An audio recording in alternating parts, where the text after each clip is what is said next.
Stop messing around, stop fooling around, stop delaying, stop procrastinating. Get up, get out, get it done. Everything is possible, nothing is a problem, and anything can be overcome. I just get my ass up out of bed, I get my shit together, and I get out and I start the fight. And that will transform you from a mere mortal into a superhuman being.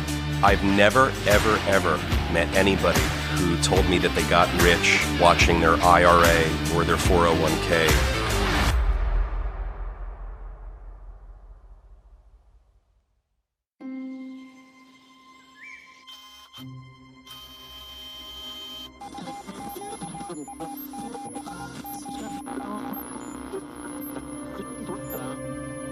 Welcome back, Peter. Haven't seen you in a while. George, you look amazing today. Thank you so much. Haircut, clean shaven, normal clothes. You know, it was time for a change. Good for you. Yeah, I appreciate it. Yeah. You know, I was going to England for a little while, so I just gotta, stay fresh. You went to England? Yeah, And you're staying fresh. Staying fresh as much as possible. Yeah. So, speaking of staying fresh, do you want to check out this reaction? Let me see this video, please. Yeah. Hello. I don't know if this is actually fresh. We'll see. But this is Kai Lenny. Hi, Lenny. There he goes. He's towing in. Looks like he's at Nazare, Portugal. He's going to go into a mad one, right? Yep. 100-footer, I'm guessing. Which way? Left? Yeah. Which way? Left? Holy shit. Oh, jeez. I feel like this is that skier going down that rock crevasse. Oh, my God. Oh. Is he alive? Oh, my gosh.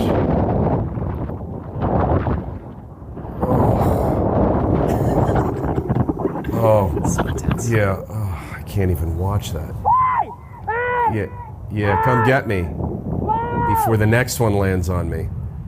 Wait, whose video? Oh, is that his? So, where's the camera? He's got it. He's holding it. Oh shit. It's my worst nightmare. Is taking 1 or 2 or 3 on the head on a set. I'm supposed to be smart and make some like business or life connection here, but I can't. I'm too busy. Just visceral. Like my heart is coming through my rib cage. Yeah. All right, so I'm going to pause it there because he goes through 2 more sets. 2 more sets, yeah. And 2 more sets? Like of the waves, and then the jet ski comes, picks him up. But yeah, insane. Yeah. So wild.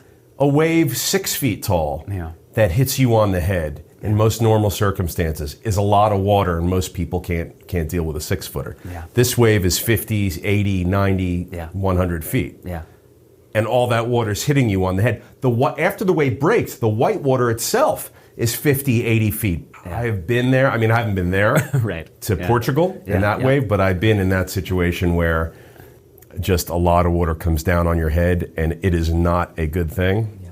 At my peak physical conditioning and being in shape, I was in maybe a 22-footer. That's huge, though. And I almost died. Yeah. I almost died because... Where was that, Hawaii? That was at a place called Ponga Drops in Nicaragua, which was a couple of beaches down from where we were staying.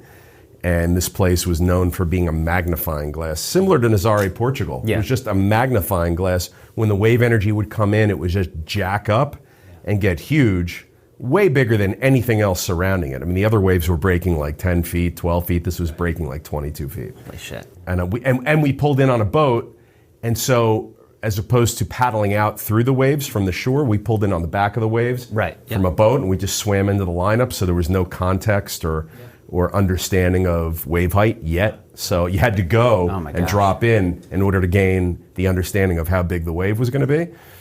And I dropped in, and it was big, and it was like, I kept looking, I'm like, oh, and it was like going right over me. And I actually made the wave, and I kicked out, and I started to paddle back, but Papa Bear was the next one that was coming, and that took me out. Yeah. It took me out, and then, I got Baby Bear. Mama Bear was after Papa, and then the Uncle Harry and Aunt Susan, and I took like 3 or 4 on the head. My board ripped off my foot, the leash broke, went to shore. I'm sitting there with no flotation. It's bad. When you get caught inside like that, and you're taking those big waves on the head, it's pretty bad. You have to be really equipped to deal with that. You have to be really equipped to deal with anything. Kai Lenny has to be equipped to deal with taking 3 or 4 waves on the head, the biggest wave in the world, and he's sitting there waiting for his rescue jet ski. It's not coming. So what's he going to do? I mean, it's up to him. Yeah. He's got to dive under, come back up, get some air, whatever. But he's got to deal with. He's like tumbling around like a washcloth in a laundry machine. Yeah, 100%. And I think that's parallel to life. I think people have situations that hit them. They're unexpected and they're of large magnitude, and they come randomly when you're not expecting them. You have to know what to do. You have to be prepared for that shit. Like SEAL Team 6, you got to be prepared for any scenario.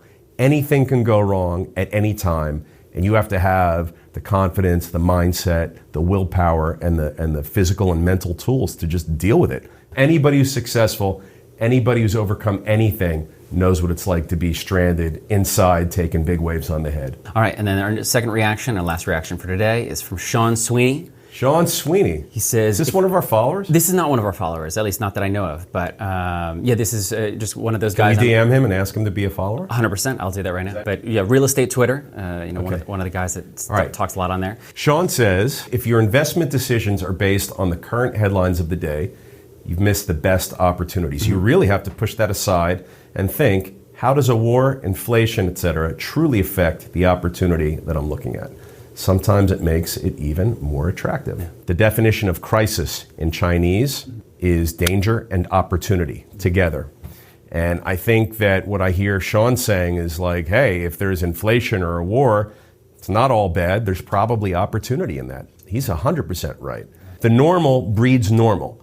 It's the unique situations, the black swan events, the 100-year storms that come along and create opportunities and situations in our society that aren't normal, and that's when we have to step up and take advantage. Are we going to sit there like a sitting duck and just get, rained on, or are we going to pivot, move, do something, and take advantage of what's happening?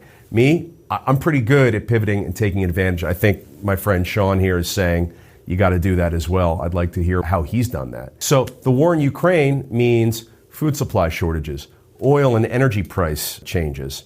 It means humanitarian and refugee issues. There's a migration of millions of people across Europe now. Hasn't happened in a half a century. So there's all sorts of things that are happening now that haven't happened in decades, years and years and years. But they're happening now. What are we going to do about it? George, what are you going to do about it? What am I going to do about it? I am going to figure out ways to move and navigate the waters that are uncharted here. I mean, war, inflation, political environment, economic environment. We haven't seen the inputs and the situation that we have in front of us right now. We've never seen it. In our lifetime, we've never seen it. Yeah. I'm not going to sit around on my ass and do nothing. I have to take action. Yeah. And I'm going to be deciding it multiple times at every day, at every new moment, what those actions are going to be. I have to be ready and I got to move. And so do you, and Sean Sweeney, so do you. Yeah, I love it. All right, sounds good. We'll head to the table. Let's go to the table. Thanks, George. Thank you.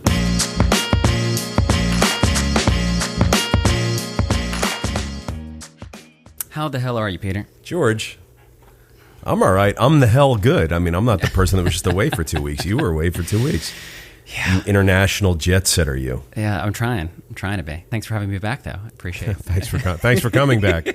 In this day and age where it's the great resignation, I thank you for coming back. Yeah, you're very welcome. No, I'm lucky to come back. Yeah. I guess to get started, I want to talk about prioritization density, and I don't mean getting fat on vacation. Okay. I mean Biden's new housing plan. We've talked about this a little bit. Please, what is your... I'm really glad you brought this up. What is it you'd like to talk about or ask? Because I am pretty well versed on our president's unveiling of his new housing policy, and I'm really psyched for it. Yeah. But please, go ahead. No, I think I'm just surprised that this is a lot of focus on something that we've talked about for a long time. Forever. Yeah, forever. I've been talking about it my whole life. Seriously. People are coming out of the woodwork and making these comments. They're like lobbing these zingers. Yeah. Right? Like they've been studying it and are experts on it for decades. And anyway, I'm thrilled. Whatever. Yeah. It doesn't matter to me. I'm thrilled that we're talking about these things. Yeah. And I hope that our towns and cities and states are going to join the conversation in a meaningful way. Yeah. But what did you notice about it? This White House has not necessarily been super popular amongst businesses, amongst real estate, that this is a very in line with kind of what we've talked about of more supply. So here's how I see it. It's a Democratic president. Yeah. It's a largely Democratic administration that's in there right now. Yeah. Typically, they're not pro-business, pro-real estate, pro-economic drivers, typically. They're more regulation, they're more restrictive policies, they're more regulatory policies, typically, right? I mean, that's how that usually falls. Yeah, historically. Yeah. What we're seeing is that President Joe Biden unveiled his housing policy. George, the whole thing focused on two things. It focused on creating more supply. He identified correctly that we have a housing supply shortage, which is causing prices of housing of all types to go up. Introduce more supply, curb the pricing. That's the first thing he identified. The second thing he identified is we have to look at our zoning and our housing policies, and we have to upzone, we have to loosen restrictions, we have to create incentives, we have to come up with financial programs and incentives to get developers and entrepreneurs into our towns and cities to take risk to build. Right. Those two things. Yeah. Build more supply and address your housing policies that are too restrictive. Yeah. My mind was, George, my mind was blown. Yeah, no, I know. I imagine. I can't, and I applaud our president for making his housing policy focused on these two critical points as opposed to we need to price control, we need to regulate. George, we've talked about how Canada is restricting foreigners from buying real estate. We've talked about how cities all over our country are enacting rent control and rent restriction policies. It's a trendy thing to do. I mean, all of it is brainless and has the exact opposite effect of what these legislators are hoping for it to have, but they don't know better. Here's our president with a team of economists, with a team of scientists, with a team of advisors and cabinet members, and like the best, most accomplished resources in the world, all advising him. What does he do? He says two things are going to solve our housing problem. Number one, build more supply. Number two, address zoning and housing policies, loosen them up, and incentivize the engine and lubricate it. Yeah. Can't believe it. I'm thrilled, and I applaud. I applaud you, Mr. Biden. Yeah. I do. I mean, it's fantastic. The first thing I did when I saw this was I sent a letter to all of my town and city councils in my markets that have very restrictive housing policies. Georgia, New Jersey, we have those towns. Yeah, standard. So I sent a letter to all of them saying, look, I don't know if you guys saw this, but our president is even saying two things and two things only: build more supply and address your policies and loosen restrictions. That's what he's saying. Yeah. And I want to make sure that our town leaders and our local leaders see this, because I think that a lot of them will be inspired by and moved by what our president's doing. At least they should be. You can't regulate your way out of a supply shortage. You can't regulate your way out of a housing crisis. You can only do two things. You can introduce more supply and stabilize or reduce pricing, and you can loosen up restrictive policies, make it easier and more inviting for entrepreneurs to take risk and build to solve your problem, Mr. and Mrs. Public Sector government people, that you can't solve. Incentivize the private sector to come in and do it. Those are the only two things you can do. Biden's saying it. I'm saying it. When are you guys going to hop on the train? George, I'm thrilled. Thank you for bringing it up. You're talking about loosening restrictions, and I promised myself that we weren't going to talk about rent control this episode, but it just never. Well, go ahead, hit me with it, because it's prevalent everywhere now. Yes, I mean, New York City Rent Guidelines Board voted to raise rent for the first time in a long time, and it basically. I feel like no one is happy. Like the landlord representatives say it's not high enough, and it's not going to keep up with inflation. Yeah. The tenant advocates obviously don't want any raising. Standard rhetoric, but go on. Yeah. So I was just wondering, where do you stand on that? Do you so feel, every year, the Rent Guidelines Board meets to propose what the annual increases are going to be in New York City for rent-stabilized leases for a 1-year renewal and a 2-year renewal. This year, they voted to raise them between 2% and 4% for a 1-year renewal and 4% and 6% for a 2-year renewal. Yep. And, the past couple of years, it was like 0. Right. Yeah. And every year, no matter what the numbers are, if it's 0, the tenant advocates are going to say, it's too much, we want it rolled back, we want rent reductions. If it's 20% increases, the property owners are going to say, it's too little, we need more. Like, it's New York City, everything's too expensive. Totally. So there's always that peanut gallery of voices chiming in everywhere, like, it's too much, it's too little, it's too much, it's too little. But what you get now is an interesting dialogue, because we're on the heels of this incredible historic inflation that we're in right now, our economic environment. And you've got all of these tenants who didn't pay rent, that, eviction moratoriums, and property owners really took it on the chin for the past 2 years. Let's be honest, they did. 100%. And not that it wasn't a tough time for everybody, but in the context of rent increases and property ownership, property owners really took it on the chin in New York City. Yeah. So, where do I stand on it? I think you have to at least mark the increases to CPI. At least. So even with a 4 to 6% increase on a 2-year renewal, George, and that's locking in for 2-year lease and getting the same rent for 2 years. That's what a 2-year renewal is. You don't get months 1 to 12 at one rate and then months 13 to 24 in the second year, another rate. It's all the same rate for months 1 to 24 in the renewal period. It's not great for property owners. It's not a great environment to be a property owner in the business of providing housing in New York City if you own these stabilized and controlled buildings. There's over 1 million controlled and stabilized apartments in New York City. So if the average building is like 20 units, do the math. It's a lot.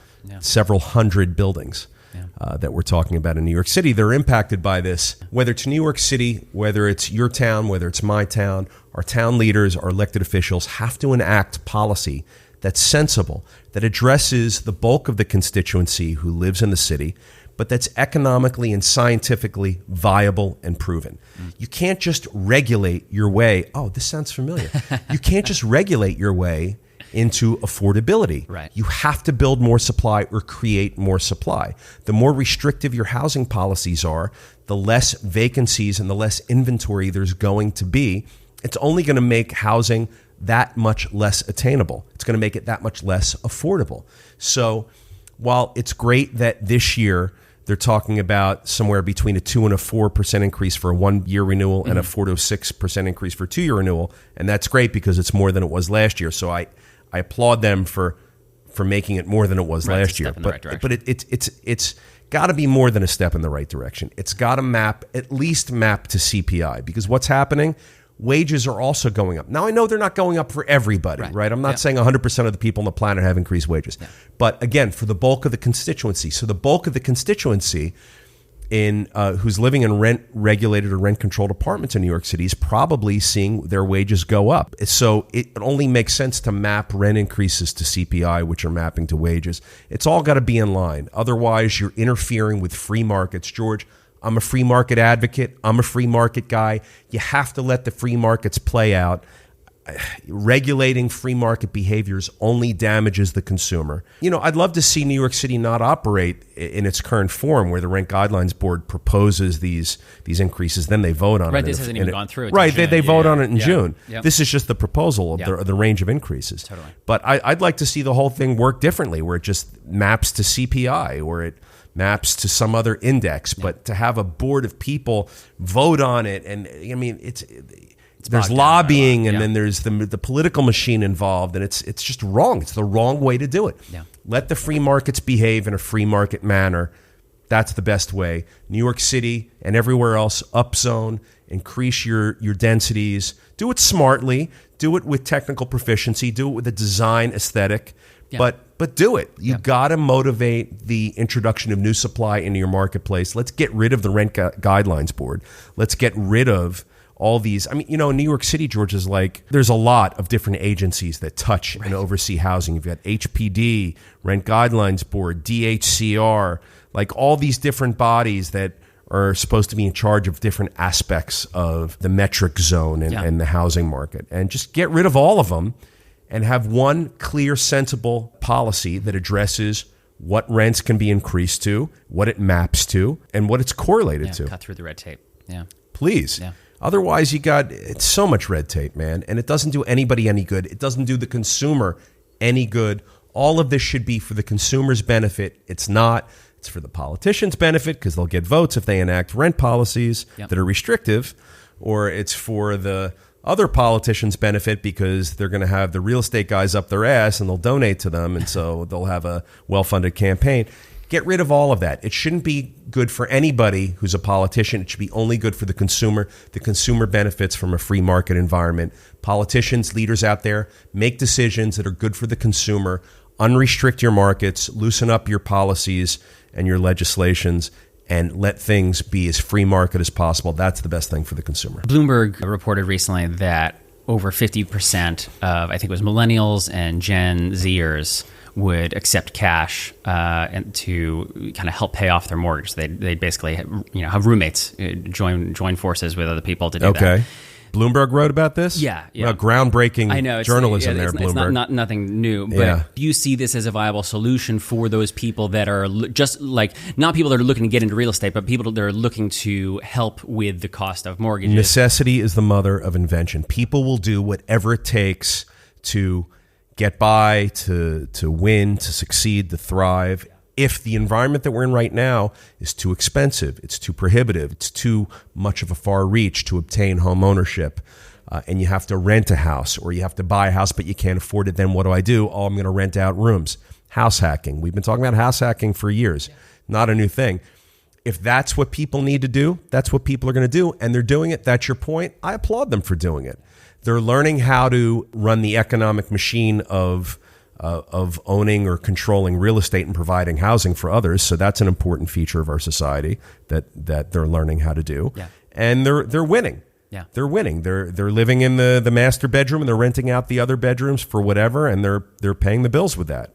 And they're providing a service, they're providing housing, and I'm sure their roommates and tenants who are paying them are happy to have a great place to live. I assume it's a great place to live. Let's just, for this example, I'm sure they're happy to have a place to live. Yeah, I guess I was curious if you thought if these people are doing it mainly just to decrease their mortgage or help with their mortgage. Well, if they're going to be overwhelmed by this kind of new set of tasks, they could be doing it to decrease their monthly nut. Yeah. They could be doing it to make money. Right. Yeah. Which is okay too. Yeah. Cash flow. That's what. Yeah. Whatever. Whatever the reason that they're doing it, they're doing it either out of necessity or by choice because they can't afford it otherwise. Whatever. But I think it's a good thing. It's impossible for people to find apartments or dorm housing or traditional forms of living. So these alternate methods are taking hold, and young people are doing it. I applaud them. The trick is to get really good at it and become successful at it so that one day you don't have to rent out your home to a bunch of other friends because you'll age out of that, just from a mentality standpoint, perhaps. But, look, whatever it takes, when you're young and you're starting off, whatever it takes, you got to do whatever it takes. You got to rent out rooms. Now, I forget, when you started, you said that sixth family. Were you part of that sixth family? Were you in that? I lived in one. Right. I rented out the other five. Yeah, so that's how you started as well. Yeah. No, that makes sense. And I did that for a couple of years. And when I moved out of the area, I sold the building. Yeah. Made a couple of bucks and moved on. Yeah. But I learned how to, respond to tenant. I lived in the building. They knew it was me who owned it. I had to fix things and say, yeah, I'll get right to it. And when they didn't pay on time, I had to say, yeah, where's the rent? Right. Yeah. And I had to learn to be comfortable with all that. I mean, I was a kid, so I wasn't experienced yet. But you get comfortable with that stuff really quickly when you have to do it. Like either you do it or it doesn't get done and you miss a payment and you go into foreclosure. So it's like you learn how to do that stuff by necessity. So some headlines do their job. This one caught my eye. 8 parking spaces for every car. That's the headline that was in. 8 parking spaces where? In the U.S. The Fast Company claims that there are 8 parking spaces for every car in the U.S. How do they know that, George? I don't know, Did they measure that? Did they send an army of people to every state and measure every parking lot? Yeah, I think that's what makes it a good headline, but not necessarily an accurate headline. I hate these douchey headlines. So they're saying there's 8 parking spaces for every car. Yeah. And therefore what? Yeah, essentially they were saying that, this space has been misused in many, many cities. Oh, there's too much. Oh, you're talking about a housing shortage and how do you build more supply and use.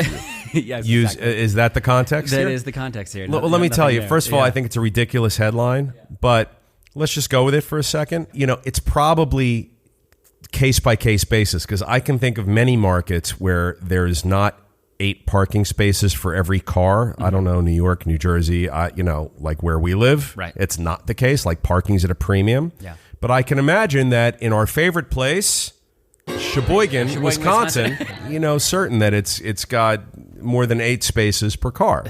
And in Missouri and in Kansas. I think Buffalo is the one that they were talking about a lot in the article. Yeah. The mere fact that there's even a headline in a publication, Fast Company, means that more and more people are talking about this. Yeah. Where do we find land? We have to find new uses for land. Oh, this sounds familiar. Have we spoken about this?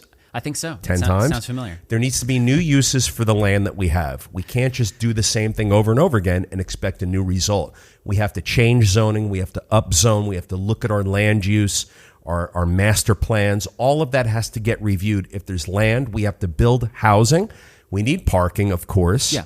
I don't think the article, or I didn't read the article, but I can't imagine the article would be saying that parking is not as important as housing. I mean, you need both. Yeah, I think they were just saying, specifically in Buffalo, when this example they were giving was that zoning laws kind of force you to make a lot of parking spaces, no matter what kind of building you're building. Well, that was the objective for years. Yeah. Like, we're not going to approve it unless you give parking. Yeah. Like, that was always what these zoning boards did. Yeah, like, so there's just a lot of excess parking now. Yeah, well, I think every town and municipality is its own local place and has its own unique set of issues, and they have to be addressed. So if you need parking, you got to create parking. If you need housing, you got to create housing. If you need, I don't know, food and water, you have to get an increase of supply of food and water. Like, whatever your needs are, address those specific needs.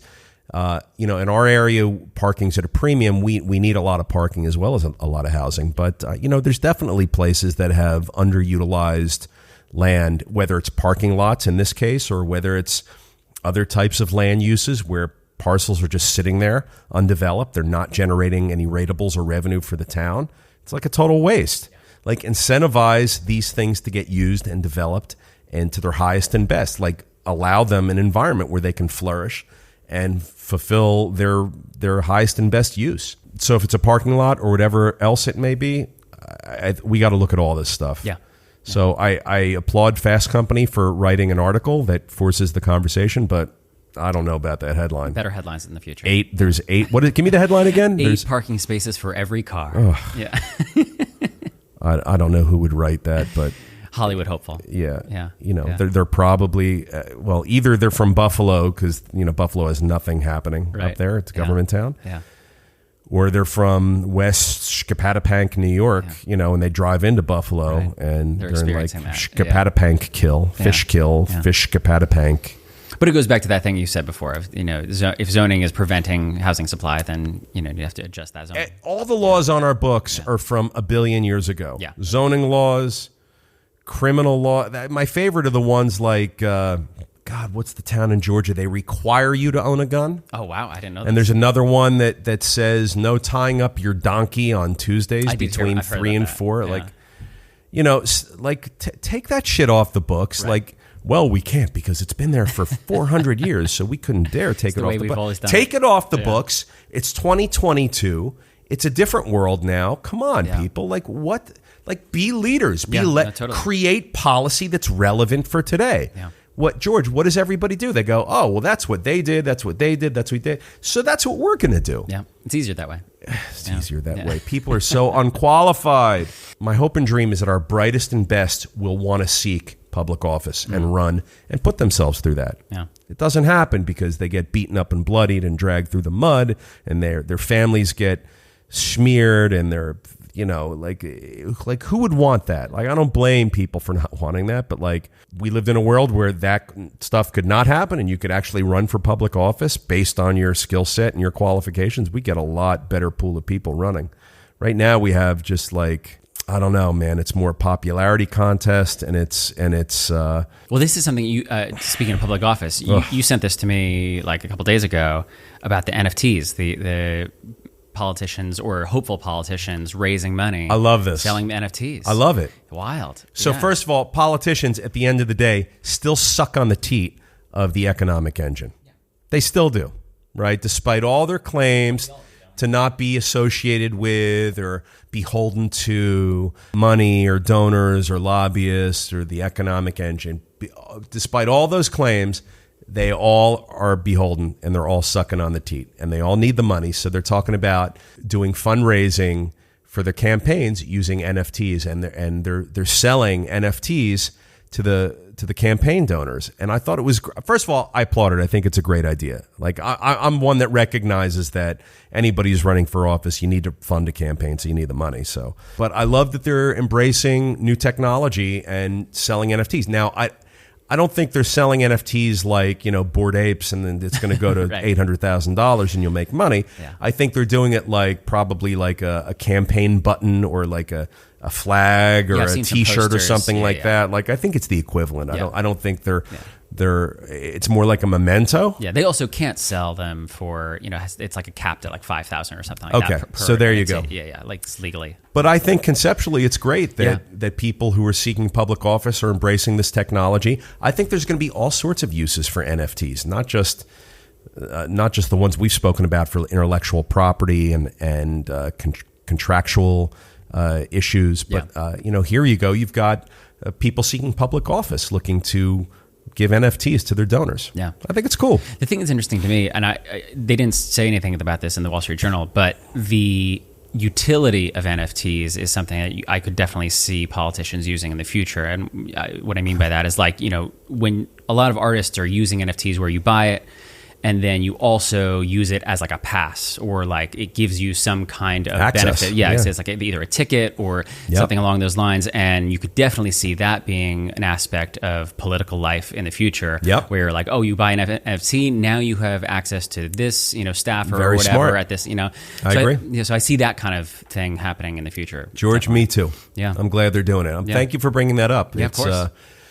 It's great to see the archaic dinosaur model of running for public office sort of get into the new age a little bit and using NFTs. Yeah. Let's just hope now that they can enact modern policies. One of our mantras throughout the whole time we've been doing this, ease and flexibility. Flexibility and ease. That's something you brought up, I think, episode 1. And renting versus homeownership. Yes, I think that's where this is going. That's usually how we talk about it. And so in this case, I saw this article about this service, Zeus Living. They're basically like an Airbnb, but it's longer term. It's like beyond 30 days. Okay. And they just raised a bunch of money, $55 million for, their startup here. And they're saying that the main reason they want to do this is flexibility and ease. The whole article is plastered with the phrase flexibility and ease. What do they do exactly? So it's it's a longer stay than 30 days. So it's like staycation kind of homes, but it's so they're so they want to provide a product that's more flexible and easier than owning a home. Ownership. Yeah, exactly. Yeah, or even renting it. I think they're onto something. As we've talked about, I think that's the way of the world now. People want ease and flexibility with their money, with their living situations. Home ownership isn't for everybody like it used to be not so long ago. And I think young people today think about owning a home and their living situation much differently than they used to. As I was reading about it, it occurred to me, what should investors or owners or operators use this knowledge for? Like this knowledge that, flexibility and ease is something that the market is seeking. What do we do about that? Well, if you're looking to see which way the waves are flowing, I think they're flowing further and further away from long-term strapped down home ownership, and much more quickly and significantly the waters are flowing towards either non-home ownership or some sort of hybrid home ownership where you're not tying up your capital for long periods of time. I think we're going to see the 40 and 50-year mortgage very, very soon. When the 40 and 50-year mortgage come along, that's going to increase the length of time to pay out a mortgage over the life of the mortgage, which will reduce the monthly payments. Yeah. The cost of living is so high right now that any way you can reduce monthly payments is a big welcome thing. So the 40 or 50-year mortgage is going to reduce the monthly payments significantly, allowing more people to be able to make payments on their home. But by the way, watch the caveat. The caveat is when the 40 or 50-year mortgage comes along, the housing market's going to erupt to Mars unlike anything we've ever seen. You think the pandemic made the housing market explode? Wait till you see the 50-year mortgage product and what that does to our housing market. It's going to create housing prices unlike you've never seen. Yeah, so you've never seen. The monthly payment will go down, but only for like a second. Your monthly, for the same amount of money, your monthly payment will go down. Yeah. You may have to borrow more money to afford a now more expensive home. Yeah. But for the same amount of money, your monthly payment's going to go down. We've often compared real estate asset classes in the past to office versus industrial Every versus week we do. Retail. Yeah, that's something we often do. One that has been coming up a lot in headlines recently is self-storage, and we haven't really touched on it that much. What are your thoughts on self-storage? I like self-storage. It's a great asset class. Yeah, you don't need plumbing. You don't need the manpower. You can staff it with 1 or 2 people or 3 people, depending on the size of the property. and it's pretty much self-serve. I mean, I like the low maintenance of self-storage. And, George, we're a culture that is not one that values disposability. We value collectability. Yeah. So we never get rid of anything. How many of you out there have a closet filled with clothes that you've purchased over the years that you don't wear, but you just also don't get rid of it? So you hoard your clothes, you hoard everything. We as a society, we hoard everything. If you go to Japan, if you go to Europe, those people repurchase new clothes like every season. Like they don't rewear last year's stuff this year. And so they're constantly in the markets buying new stuff, and they have like a few staple items and they just wear that stuff, and then next year they buy new stuff. So we don't do that. We have boxes and boxes and storage and needs for like our closets are overflowing. George, in my closet, like I can't, if I were to hang up something new, if I go to the store and buy something new in my closet and I go to hang it up, I have to like jam to the left, starts and to the an right, avalanche. make like this much space, and then I can hang it because I have that much space in my closet because everything is just jammed in there. Yeah. So that's, I think, indicative of our society as a whole. We don't get rid of anything. We save everything. We need storage for it. So not only do we need closet space in our apartments or our homes, but we need extra space off-site that maybe we don't want to pay for in the form of a larger, more expensive home when we go to buy our home, or a larger, more expensive apartment when we go to rent our apartment. But we still need the storage space. Right. So for $300 or $400 a month, or $200 or $100 a month, you can get different sizes of storage space. And it can be ventilated or not. It can be temperature and humidity controlled or not. It can be outdoor access, indoor access. There's all sorts of different products that are available in the storage space property world. But we need it. We need it as a society. I know I need it as an individual for my family. I'm sure you guys need it too. It's a great asset class. There's lots of demand for it. I like investing in storage assets. Yeah. For those reasons. That makes sense. We're just a fat, gluttonous, hoarding society, and we need places to put our shit. Yeah, it makes me think. Carlin had that bit back in the 70s about like, what was Carlin's bit? Yeah, he said like, we just gather a bunch of stuff, and then you eventually save enough money to buy a house to put more stuff in. Yeah, that's the whole thing. That's right. He goes, that's what a house is. It's a place to put your stuff. Well, that's the whole meaning of life, isn't it? Trying to find a place for your stuff. That's all your house is. It's a pile of stuff with a cover on it. That's what I got today. Do you have anything that you wanted to touch on? We haven't met in a few weeks, so is there anything that... So there was something that's on my mind that I want to share with everybody this week. So the past couple of weeks I've been having the same conversation multiple times, and it dawned on me I should probably speak about it with you here today. Yeah. So the issue is the stock market going to crash? So what I say, George, is that I think the stock market has already crashed. I think the crash has occurred. Really? Yeah, and because of a feature called dispersion, we don't really see it on a daily basis. So what I mean by that is that if you look at the S&P 500, there's 2 or 3 stocks that make up the bulk of the value of the S&P. Yeah. Everything else, so Apple, Google, Amazon, Facebook, the Jagmas, whatever. Yeah. Those guys make up the bulk of the value in the S&P. So if they move $2 or $3 or $5, it's a significant amount for them, and that's a lot of value. So they're going to have movements of a little bit, while the smaller cap stocks that are in the S&P are going to have much larger percentage and dollar swings in their prices. And so if you look at everything else in the S&P other than those few big stocks, those have already crashed. I mean, they're down 50, 70%. That's a crash to me. That's a crash. That's not 10 or 20%. That's not a correction. That's a crash. So I think if you look through the different components of the S&P, you'll see what I'm talking about. And this phenomenon is called dispersion. Because of dispersion, we don't really see it as obvious as what I'm saying, but I promise you it's there. And if you go look at it, you're going to see that significantly all the stocks in the S&P are down big double-digit numbers, 30, 50, 70% in some cases. It's been like a garbage fire. And, you look, Warren Buffett's out there shopping right now. The smart ones are out there shopping, right? Be greedy when people are fearful. That's Warren's statement. So he's being greedy right now. He's got a lot of cash. He's putting it to work at these solid companies that are just getting battered, because that's what's happening right now in this economic environment. As interest rates go up, as consumer demand starts to shift a little bit, as different things are happening with supply chain, and they're causing these companies not to have year over year, quarter over quarter increases in their earnings. They're all reporting earnings. Some are even reporting positive earnings, but they're just not more positive than they were a quarter or a year ago, so the market punishes them. So, those are pretty strong companies that can still report positive earnings and just say, hey, my supply chain's constrained. You know what's going to happen when the supply chain opens up? They're going to go to the moon, man. Yeah. So the smart people are buying those companies and those stocks right now. It's called dispersion. Check it out. Dispersion. I'm going to check it out.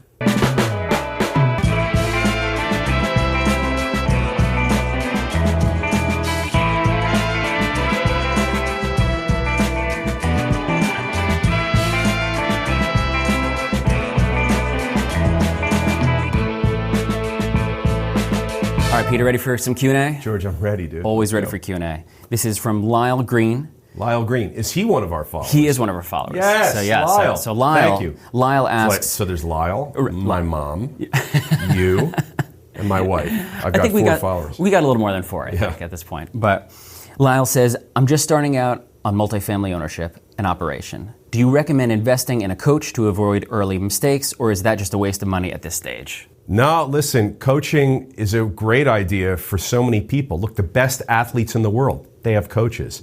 The highest performers in the world in any of their crafts, they all have coaches, and more than just one coach.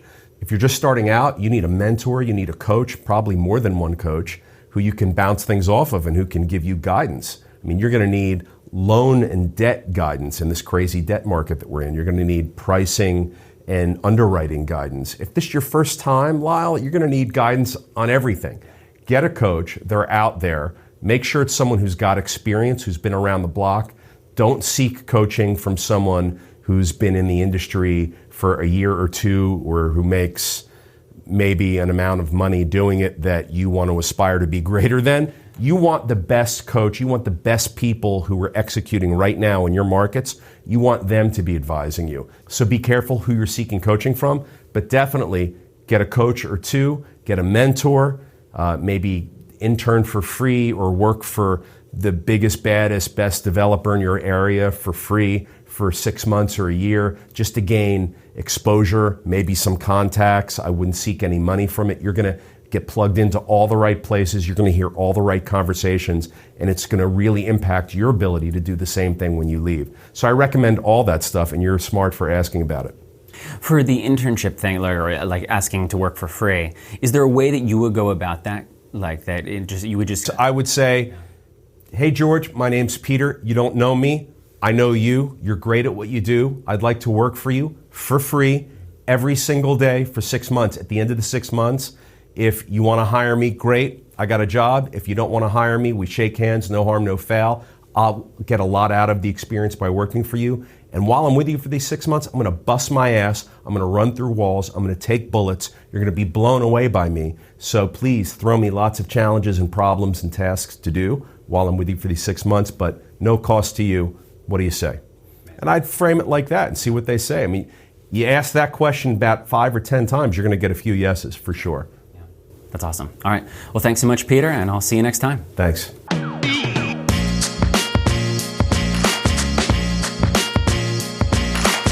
If you like what you just heard, you can subscribe to The Daily Cash Flow on iTunes or wherever you listen to podcasts. And we'd love it if you left us a review. You can follow us on Twitter and Facebook at SiegelCap and on Instagram at Siegel.cap. As always, if you're an accredited investor, go to SiegelCapital.com and take our survey to see if you qualify to take part in one of our apartment building deals. That's SIEGEL Capital.com.